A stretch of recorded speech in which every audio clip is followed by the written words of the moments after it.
Features of GSM के ऊपर exam में एक छोटा सा क्वेश्चन आ सकता है और इसलिए अगले बस कुछ ही मिनट्स में हम इस टॉपिक को बहुत अच्छे से समझने वाले हैं। सबसे पहले तो हमें ये समझना पड़ेगा कि इस पूरे के पूरी दुनिया में जितने भी मोबाइल्स अवेलेबल हैं वो सारे के सारे मोबाइल्स या तो जीएसएम नेटवर्क को सपोर्ट करते हैं या तो सीडीएमए नेटवर्क को सपोर्ट करते हैं। बट हमें कैसे पता चलेगा कि हमारा मोबाइल जीएसएम नेटवर्क को सपोर्ट करता है या सीडीएमए नेटवर्क को सपोर्ट करता है?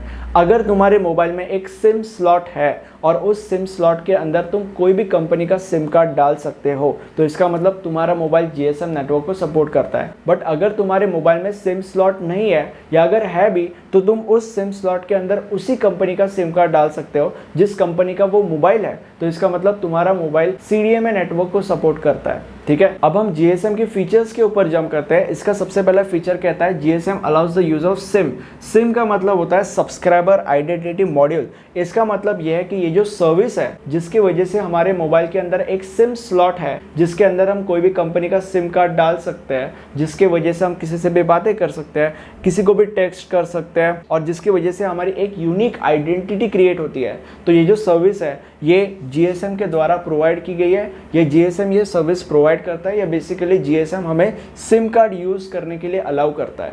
Second feature is privacy of data. इसका मतलब यह है कि अगर सपोज तुम किसी से बात कर रहे हो या किसी को टेक्स्ट कर रहे हो तो तुम ये नहीं चाहोगे कि कोई तीसरा रैंडम इंसान तुम्हारी बातें सुने या तुम्हारा टेक्स्ट पढ़े या जो भी डेटा तुम सेंड कर रहे हो तुम ये नहीं चाहोगे कि कोई तीसरा इंसान वो डेटा एक्सेस कर पाए। और इसीलिए जीएसएम ये फीचर प्रोवाइड करता है which is privacy of data. इसमें जीएसएम ये एंश्योर करता है कि तुम जो भी डेटा सामने वाले इंसान को सेंड कर रहे हो in the form of text या in the form of communication, वो डेटा सिक्योर्ड रहे और कोई भी थर्ड पार्टी उस डेटा को एक्सेस ना कर सके। Now the third feature is international roaming.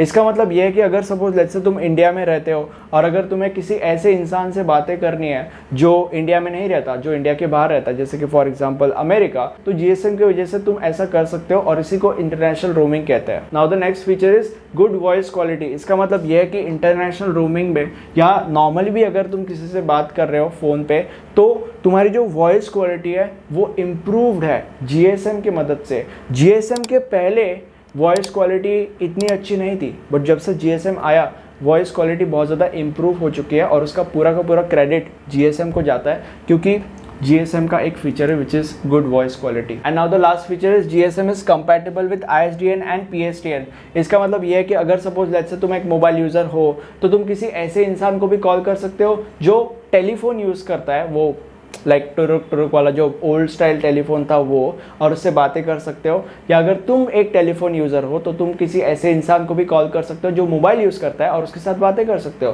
तो बेसिकली ये जो टेलीफोन और मोबाइल की कंपैटिबिलिटी है ये जीएसएम की वजह से पॉसिबल है या जीएसएम के इस फीचर की वजह से पॉसिबल है जिसमें GSM is compatible with ISDN and PSTN। अब मुझे कमेंट सेक्शन में बताओ कि वीडियो कैसा लगा, मुझे कंस्ट्रक्टिव क्रिटिसिज्म दो, मतलब बेसिकली बताओ कि वीडियो में क्या अच्छा लगा क्या बुरा लगा, ताकि मैं इन फ्यूचर अपनी वीडियोस को और ज़्यादा इंप्रूव कर सकूं और इससे तुम्हें एक अच्छा प्रोडक्ट मिलेगा। ये हमारे प्लेलिस्ट है, यहाँ पे आपको इस सब्जेक्ट के सारे वीडियोस मिल जाएंगे। Thank you for watching this video, have a nice day, bye bye.